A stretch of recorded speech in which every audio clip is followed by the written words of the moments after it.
No outdoor intro today because the rain and the wind are terrible. Alex will lift off and travel, and this is the Renaissance Hotel, London Heathrow.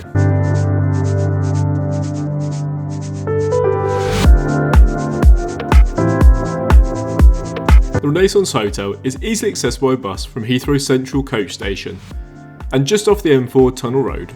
Renaissance is part of the Marriott Group, and whilst at a refurbishment some time ago, it doesn't look shiny and new like some other hotels in the same brand, like the Courtyard, which is just up the road, which we reviewed early in the year.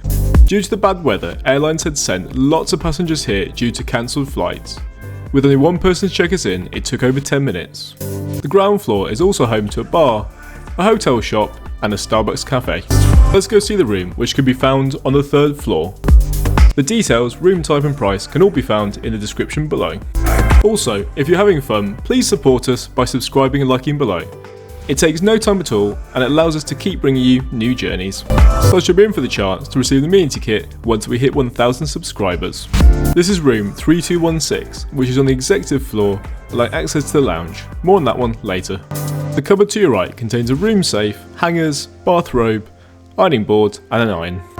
On the other side, the light switches and the air conditioning controls. The bathroom is very pleasant, not huge, but is packed full of nice amenities including mouthwash, flannels, drinking glasses, and I really love the smell of this premium brand Tokyo. A lovely glass shower door, no horrible material ones to be found here. As for the rest of the room, there is a coffee station with complimentary water, tea and coffee to suit everybody's needs, and a mini fridge.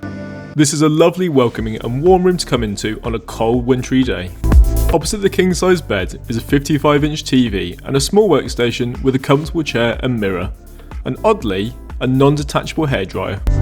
Right behind you is this comfortable resting chair, which is perfect for looking out the window at the planes.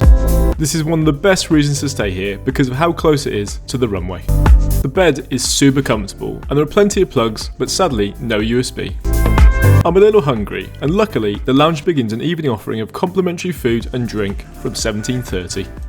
With the same viewing angle as the room, it's also a great place to watch planes. Snacks and drinks are served 24 hours a day, but here's what's on offer after 5:30 PM. Cheese and crackers, a feta cheese salad, chicken sandwich, yum, and a kebab stick of cheese and tomato.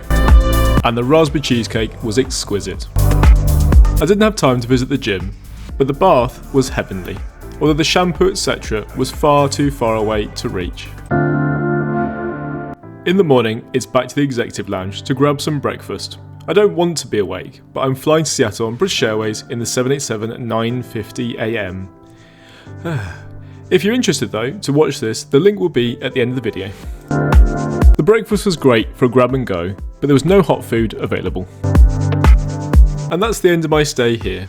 We really enjoy staying at Renaissance, but it's slowly becoming a bit dated. The bed is really comfortable and the room really inviting and warm.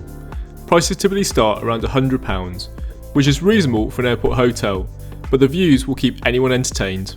Until next time, I'm too tired to think.